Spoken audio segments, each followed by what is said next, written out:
My Weird School 3, Mrs. Roopy is Loopy, written by Dan Gutman, pictures by Jim Pallot. Chapter 9, Mrs. Roopy's Problem. Something was wrong with Andrea. She wasn't raising her hand in class every second. She wasn't bragging to everybody how much she knew about everything. She wasn't pestering me like she usually did. It was like she was sick or something. "What's the matter, Andrea?" Emily asked her during recess. "I'm worried about Mrs. Roopy," Andrea said. "I'm afraid she might have a serious personal problem." "You're the one with the serious personal problem," I said. "Mrs. Roopy is like the coolest lady in the history of the world. Would you rather have some boring librarian who didn't dress up in costumes or anything, and all she did was read boring books to us?" "No, but my mother is a psychologist," Andrea said. "She told me that some sick people have more than one personality. Like 1 minute, they think they are one person, and a minute later, they actually think they are somebody completely different. The whole time, they actually think they are all these people. I'm afraid that Mrs. Roopy might have this problem. She can't tell the difference between the real world and the fantasy." "Wow," Michael said. "That sounds pretty serious." "We've got to help her," Emily said. "Yeah," I said. "A librarian who doesn't know the difference between fiction and non-fiction is in big trouble." "Well, what can we do?" Ryan asked. "We all put on our thinking caps." "Well, not really. There's no such a thing as a thinking cap. But you know what I mean." After a good long think, I came up with a great plan. Chapter 10, The Evidence. There were 5 minutes left in recess. Ryan, Michael, Andrea, Emily, and I sneaked in from the playground through the door to the library. "Shh," I said as we tiptoed into the library. "Follow me." Lucky for us, the library was empty. Mrs. Roopy was probably eating lunch in the teacher's room. On our hands and knees, we made our way past the non-fiction books to Mrs. Roopy's office. The door was unlocked. I opened it.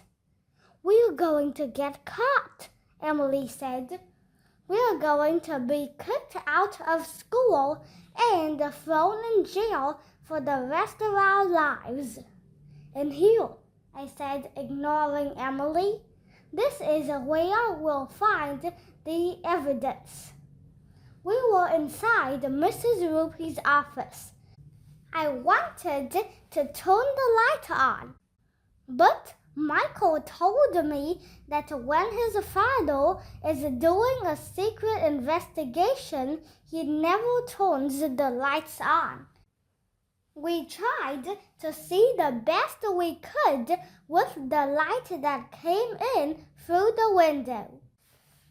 "Do you see any evidence?" Michael said. "Not yet.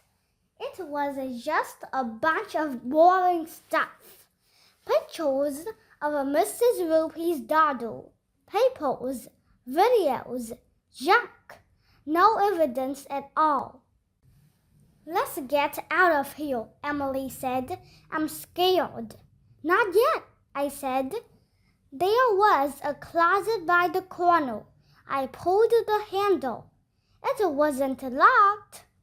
And there, inside the closet, was all the evidence we would ever need.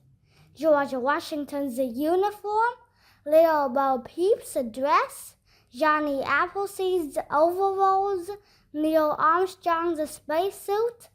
Every single costume Mrs. Roopy had been wearing was hanging right there in the closet. "This is the proof," Michael said. "All those people were just Mrs. Roopy dressed out in costumes." "I told you so," said Andrea. "You did not," I said. "Did too," she said. "Oh, you think you know everything," I said. "Well, you're not so smart." That's when the light flicked on. It was Mrs. Roopy standing in the doorway looking at us. "What's the meaning of this?" she asked. She had her hands on her hips, so we knew she was mad. For some reason, grown-ups always put their hands on their hips when they are mad. "I had nothing to do with it," Andrea said. "It was all AJ's idea." Everybody was looking at me. I had to think fast. I didn't want to spend the rest of my life in jail. I grabbed George Washington's uniform out of the closet. "What's the meaning of this?" I said, holding up the costume. "You told us you were home sick in bed and George Washington was here instead of you. How do you explain the fact that George Washington's uniform is in your closet?" "Huh?" We all turned to look at Mrs. Roopy. She just stood there for a moment and then she broke down crying.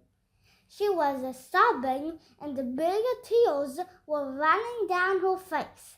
It was so sad that we all gathered around her and gave her a hug. Emily was crying too. "This is horrible," Mrs. Roopy said, wiping her eyes with a tissue. "You'll be okay, Mrs. Roopy," Andrea said. "We'll get you some help." "No, it's horrible," Mrs. Roopy cried. "George Washington must have left his uniform in my closet when he was here."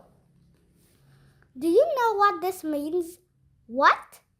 "It means George Washington is running around somewhere with no clothes on."